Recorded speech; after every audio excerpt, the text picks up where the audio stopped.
I'd like to invite Vivian Ortiz to the stage.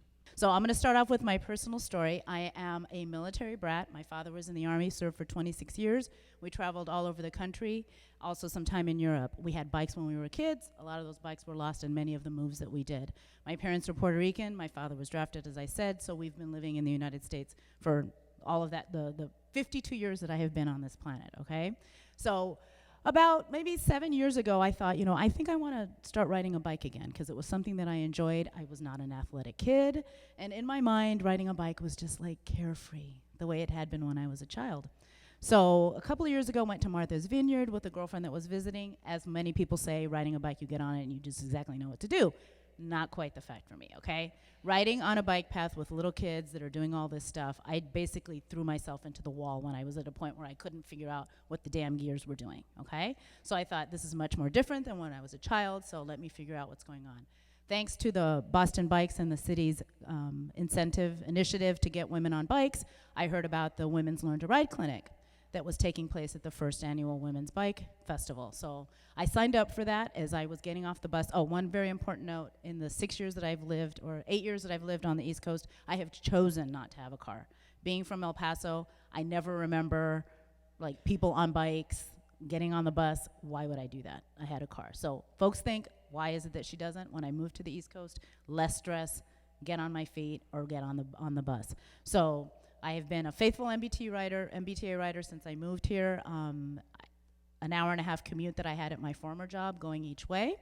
So I am very much a faithful user of the MBTA. But anyway, I sign up to go to this Learn to Ride clinic. And as I'm getting off the bus and making my route up there, I see that whole sea of women that are coming down, and it's very Tour de France. And I thought in my head, maybe next year, I'll join them. So I did complete it. This year I did do the Women's Learn to Ride clinic after last year learning how to ride. Oh, I'm realizing I'm not clicking on any of my stuff. Sorry about that. So there I am in the first year where I was with some of the young ladies from the Learn to Ride clinic that were extremely patient in helping me figure out the gears and how to do the hills and all that stuff. And then this is this year when I actually participated. It was not an easy thing. Those hills were not easy. And I'm not ashamed to say many of those hills I walked them on the bike. So these are some of the pictures of what we have going on in our communities. I know a lot of you guys know who Noah is on the left. He's running his own bike shop in Bowdoin, Geneva, in case you don't know. Over here on the right-hand side are Michelle and Jarrell. They run many of the biking events that we have. They did a Roxbury ride-along. And then the superstars in the middle are Chevelle and Holden. Chevelle is up here in the front. They are a young group of folks that I have the opportunity to work with in Mattapan. Mattapan Food and Fitness Coalition is the organization that I first initially started volunteering with, and now I am the project coordinator of the Let's Get Healthy Boston project that we're working on. We receive funding from the CDC. It's administered by the Boston Public Health Commission and BAC, Boston Alliance for Community Health.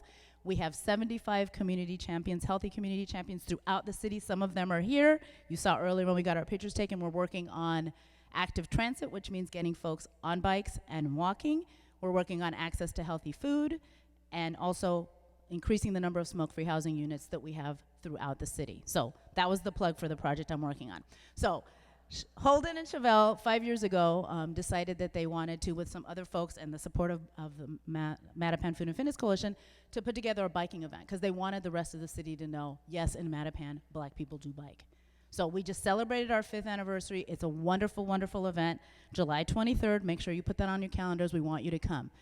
Community bike rides are something that we do. Lee Toma over here on the left in Milton is one of our huge supporters. Up here on the left, that's the Learn to Ride clinic that we had, where we had them come to Mattapan. We had about 22 women come out. Some of them had never sat on a bicycle.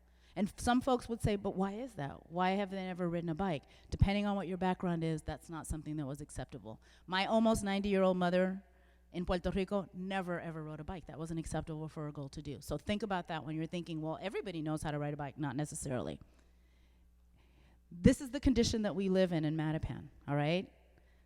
This is Blue Hill Ave, if you've ever been to Mattapan, and if you haven't, we invite you to come out. This is Blue Hill Ave, the intersection in the middle of the square.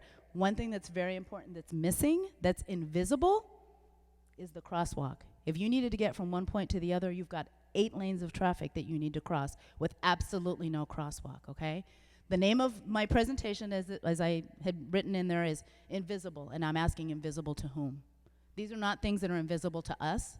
These are invisible to the rest of the community. So we're here to let you guys know we need help in Mattapan. We need to have infrastructure. We need to make sure that things are safe, because folks are out there riding every day under these conditions. People are walking across the street because crosswalks are planned in a way that are not necessarily the way that the users are going to need them. So if the bus stop is on that side, why is it that the crosswalk, people are coming over here and there's no crosswalk here? So please make sure that you're paying attention to Mattapan. Come out and see what we're doing. This is probably the most invisible rider that you all may know about, those folks that have to leave their communities early in the morning and get off of work very late at night. This is in Mattapan, Brothers Deli. Maybe some of you have gone there. This is my friend Josue. Oftentimes I go into Brothers Deli and he's in there working. And Josue rides a bike down River Street. He comes every day to work. At the end of, especially now that it's darker, he has to ride home without any kind of light or anything. These little lights that, thank God, Boston Bikes donated to us, and we did a Be Brilliant campaign where we went out at night and put these on the bike riders' bikes. We'd already finished working on the campaign. I went in one night. He was there. I gave him 2 of these. This is a lifesaver for him. Now we need to get him a helmet. But Josue now knows that when he leaves at the end of the night, he has these lights, and this can be a lifesaver. So a couple of action items that I'm asking you about. These are pretty inexpensive. The ones that I have on my bike, I got at Kmart. Buy a couple of these. Hold on to them. Put them in your purse. Put them in your bag, whatever it is. And when you are at a restaurant, find out those folks that are the ones that are coming in early and leaving late. Make that donation. Leave them there. You don't even need to go ask. If you go out to dinner in Back Bay, just say, hey, I want these here. Leave them here for those folks that are having to trek back and forth in Boston in unsafe conditions. One other thing I want to ask about, I wanted to find out if we could get Adam from the BTD, the presentation, the one that comes out and helps in the double parking on Blue Hill Ave. On Blue Hill Ave. That happens all the time. Wouldn't it be great if we had somebody that could come out and have those cars moving? What, you know what? He looks like us. I'm hoping that I got his name right, but it would be so awesome if we could have somebody that would come out there and talk about, get these cars to move. We're making Mattapan a biking community. We're working with a lot of different organizations. We have a lot of supporters that are out there. I had no idea 18 months ago what a Cheryl was. There's a lot of people. We need a lot of biking education. People didn't know what a Cheryl was.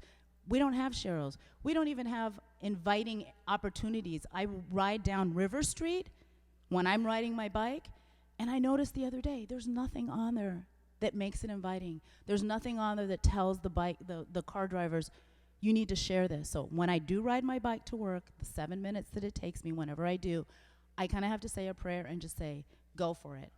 Be brave, get in the middle of that lane, and just let them know I belong on the street just like everyone else, okay? Thank you very much, and we hope to see you in Mattapan.